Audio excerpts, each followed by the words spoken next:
عالمی دباؤ کا شکار دکھائی دے رہے ہیں۔ رضا صاحب اسی سے گفتگو کا آغاز کرتے ہیں اور آپ سے میں یہ جاننا چاہوں گی کہ کیا واقعی ایسا ہے؟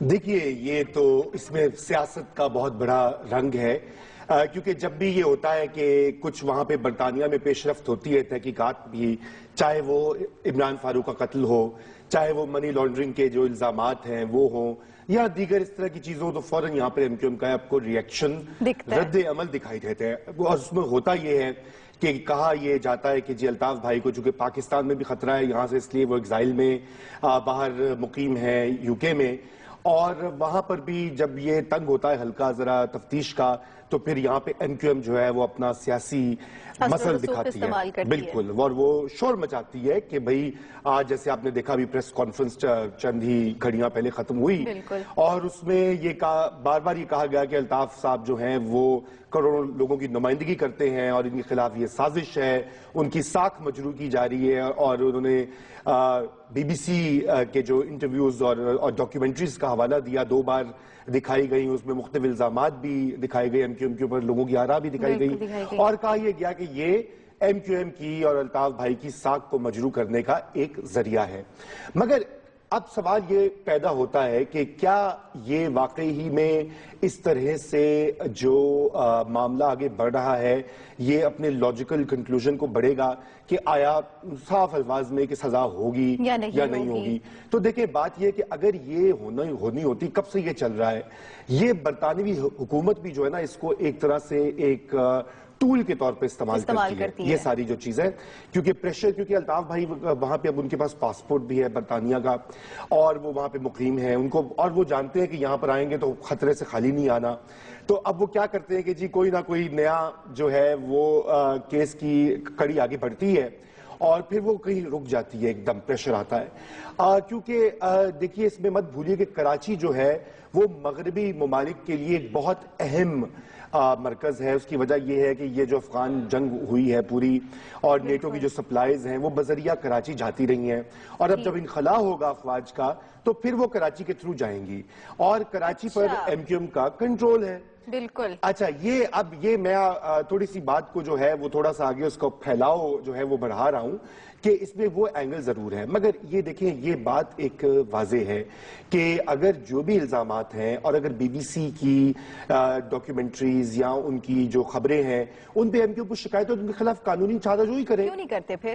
دیکھیے قانونی چارہ جوئی کرنے سے پھر آپ کو پتہ نا کمپلیکیٹڈ بات ہو جاتی ہے، کیونکہ وہ پاکستان والی قانونی ایکشن تھوڑی ہوتا ہے، یہاں تو وکیل اور جج اور تاریخ پہ تاریخ اور وہ سوالت ہو جاتی ہے۔ یو کے میں ایسا نہیں ہوتا، یو کے میں کراؤن پروسیکیوشن سروس جو ہے وہ ٹھیک ٹھاک تگڑی ہے، اور وہاں کی عدالتیں ہماری عدالتوں کی طرح نہیں ہے، اور وہاں کی پولیس بھی ہماری پولیس نہیں ہے، وہ پھر کسی چیز کے پیچھے پڑتے ہیں جیسے آپ نے دیکھا ہے تو وہ لگ جاتے ہیں، وہ پھر ہر چیز جو ہر پہلو ہر کڑی جو ہوتی ہے اس کو نکالتے ہیں، چاہے وہ ابھی منی لانڈرنگ کا 5 لاکھ پاؤنڈز کا چکر ہے اور آپ نے دیکھا ہے کہ وہ اس کے اوپر بار بار جو ہے وہ خبریں آ رہی ہیں، تحقیقات آ رہی ہیں۔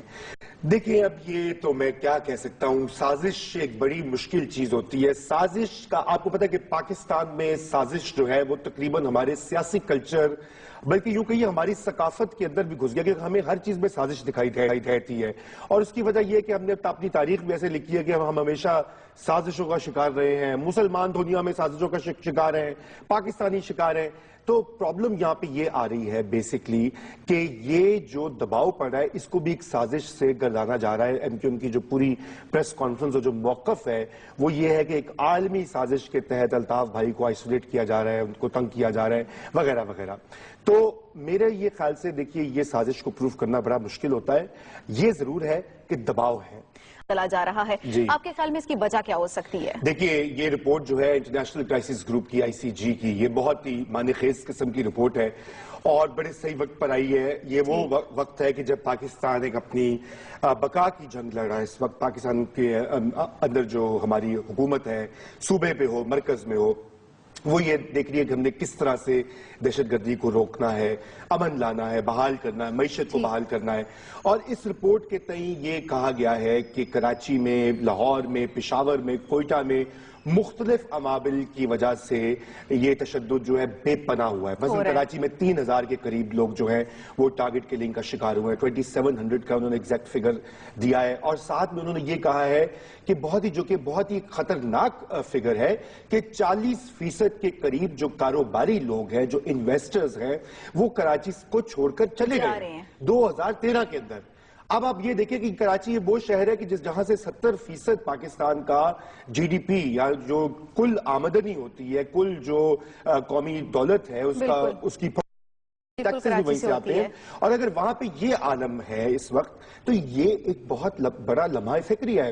اس کی روک تھام کیسے؟ اس رپورٹ میں بہت سی سفارشات ہیں اور ریکمنڈیشنز ہیں, لیکن موٹی بات جو ہے وہ یہ ہے کہ یہ صوبوں کی چونکہ ذمہ داری ہے امن و امان کی, اور پولیس صوبوں کے کنٹرول میں ہے. آپ کو پولیس کی اصلاحات کرنی ہوں گی. سندھ اور بلوچستان میں 1861 کا پولیس کا قانون نافذ ہے اس وقت تک, اور پنجاب میں اور خیبر پختونخوا میں جو نیا قانون تھا مشرف دور میں آیا تھا 2002 میں پولیس آرڈر, اس کی ایک امینڈڈ فارم یا ٹوٹی لوئی لنگڑی فارم موجود ہے. تو آپ کو پولیس کا جب تک آپ پولیس کی کیپیبلٹی, پولیس کی افادیت, پولیس کی آؤٹ ریچ, ان کی جو ہے اسلحہ, ان کی اکوپمنٹ, ٹریننگ, اس کو نہیں بہتر بنائیں گے, آپ یہ تشدد کو روک نہیں سکتے. واقعات میں رینجرز ٹارگٹ ہوئے. پیپلز پارٹی کو دوسری بار جو ہے وہ سندھ کا امن و امان قائم کرنے کا مینڈیٹ دیا گیا ہے. کوئی آپ کو اقدامات بھی اٹھتے ہوئے دکھ رہے ہیں یا نہیں؟ دیکھیے, کچھ اعلانات تو آئے تھے صوبائی حکومت کی طرف سے, مثلا نئی بھرتیوں کے بارے میں, پھر یہ پورا آپریشن کا جو معاملہ ہو رہا ہے اس پہ بات تو ہوئی ہے, لیکن سچ جانیے تو وہ خاطر خواہ جو کام جو کہ ہونا چاہیے ہنگامی بنیادوں کے اوپر, وہ نہیں دکھائی دے رہا. مثلا آپ کو میں یہ بتاتا جاؤں کہ کراچی میں تقریباً 34,000 کے قریب پولیس فورس ہے, جن میں سے کچھ جو ہیں چھٹی پر ہوتے ہیں, 10,000 کے قریب وی آئی پی ڈیوٹیز پر ہوتے ہیں, اور 2 کروڑ کی آبادی کو تحفظ دینے کے لیے 18 سے 20,000 پولیس والے موجود ہیں. اب آپ دیکھیے کہاں 2 کروڑ کی آبادی اور کہاں 20,000 پولیس فورس. اب سب سے بڑا ایک یہ ہے کہ انٹرنیشنل جو سٹینڈرڈ ہے, جو معیار ہے عالمی, وہاں پر اس کے مطابق تو کراچی کی پولیس تقریباً 1 لاکھ کے لگ بھگ ہونی چاہیے کم از کم. ٹھیک ہے رومی صاحب, اس پر ہم مزید بھی بات کریں گے. ہمارے ساتھ لائیو کالر موجود ہیں گوجرانوالہ سے. کون ہیں آپ اور کیا؟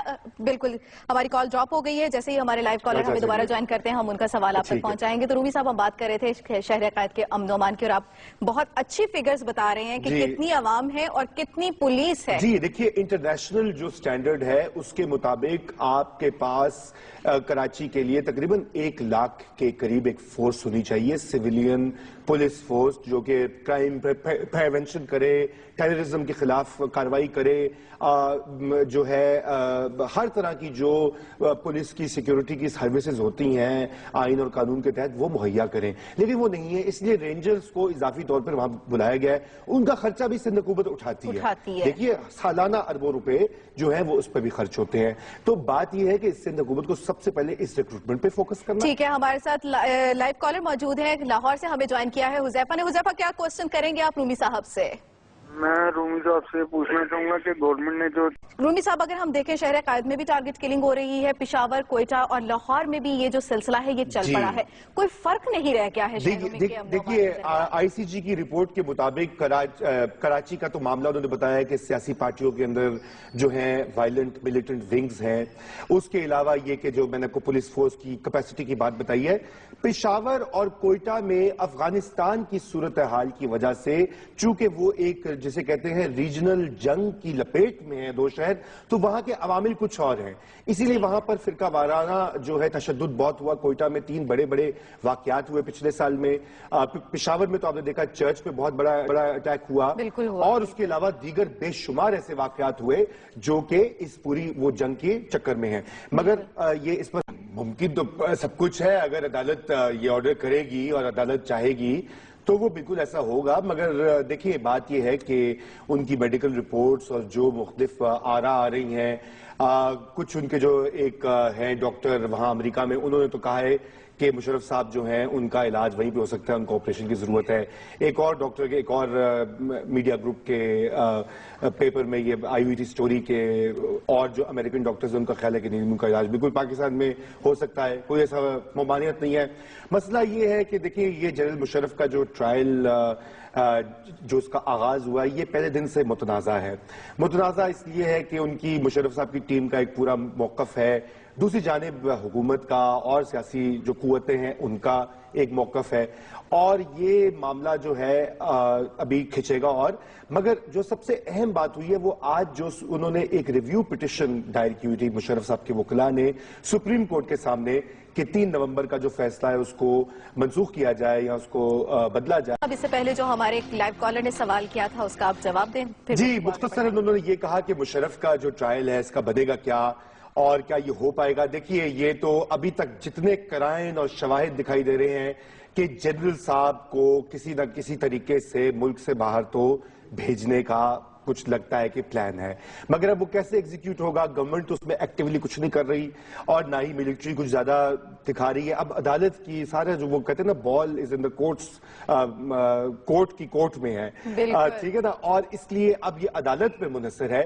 کہ وہ کس طرح سے اس فیصلے کو یا اس کیس کو آگے لے کے جائے گی. کراچی کی انہوں نے بات کی، انہوں نے کہا کہ ایم کیو ایم جو ہے اس پر پریشر آتا ہے، وہ ہڑتال ہو جاتی ہے. بات یہ ہے کہ یہ بات صحیح ہے کہ کراچی میں روز کی ہڑتال سے 3 ارب روپے کا نقصان ہوتا ہے. ایم کیو ایم سے ہم بارہا یہ اپیل کرتے ہیں اور ہماری ان سے دوبارہ یہ درخواست ہوگی کہ چاہے جو بھی سازش ہو رہی ہو آپ لوگوں کے روزگار لائیولی ہوڈ کو مت روکیے، نہ روکے. اچھا عورت کو پنچایت نے حکم دیا ہے اور 5 افراد نے اس کے ساتھ زیادتی کی ہے، آخر خواتین کے اوپر یہ ہونے والا تشدد ختم کب ہوگا؟ دیکھیے یہ جو ہے نا یہ گینگ ریپ کلچر، یہ پنچایتوں کے تھرو اور جو ہے انسانیت سوز یہ جو شکار ہے، یہ کوئی نئی بات تو نہیں ہے. یہ پاکستان کے طول و عرض میں ہماری جو کلچرل یا ہمارے ثقافتی جو مسائل ہیں کہ یہ پرانی جو قدیم جو ہے روایتیں اور جو کہ اکثر خواتین اور کمزور کے خلاف جاتی ہیں، ان کو ترک کرنا ہوگا. ابھی میں نے دیکھا کہ شاید وہ وہاں کے جو پولیس افسر ہیں وہ کچھ اس کو ڈینائی کر رہے ہیں، تو میرے خیال سے ہمیں رپورٹر نے جوائن کیا. بالکل ہم رپورٹر سے جانیں گے. شاز یہ بتائیے گا کہ کیا اس سارے کیس میں کوئی پیش رفت بھی سامنے آئی ہے؟ گرفتاریاں تو ہوئی تھیں. جی اس وقت فضلہ بیوی کا میڈیکل ہو گیا ہے اور میڈیکل رپورٹ میں وہ گینگ ریپ نہیں ہوا. میڈیکل رپورٹ جو سامنے آئی ہے اس کے مطابق گینگ ریپ نہیں کیا گیا اس کے ساتھ. جی تو یہ بتائیے کہ اگر وہ میڈیکل رپورٹ جو ہے کیا اس سے خاتون اور اس کا جو خاندان ہے مطمئن ہے؟ کیونکہ دیکھیے طاقتور جو ہے آپ کو پتا ہے شیخ صاحب وہ اپنے حق کی رپورٹیں بھی کرا لیتے ہیں. وہ اس وقت بہت کمزور لوگ ہیں، دیہاتی لوگ ہیں، ان پڑھ لوگ ہیں، اور وہ یہی کہہ رہے ہیں کہ ہماری صلح ہو جائے بہتر ہے، ہم دشمنی مول نہیں لینا چاہتے. اچھا بہت ہمیں جوائن کرنے کا. اور نبیلہ دیکھیے یہی جو بات ہے کہ وہ بہت کمزور لوگ ہیں. آپ کو یاد ہے کہ مختارہ مائی کا کیس بھی اسی ضلع سے آیا تھا اور آج تک پاکستان میں اچھے خاصے لوگوں کی تعداد ہے جو کہتے ہیں کہ مختارہ مائی کا ریپ ہی نہیں ہوا اور حتیٰ کہ اس کو انصاف جو ہے ملک کی اعلیٰ ترین عدالت سے بھی نہیں ملا. بالکل بہت شکریہ آپ کے کال کرنے کا. بہت شکریہ. بالکل صحیح کہا ہے، نہ یہ اسلامی ہے، نہ یہ آئینی ہے، نہ یہ قانون کے مطابق ہے، بلکہ سب سے بڑھ کر یہ انسانیت کی تذلیل ہے.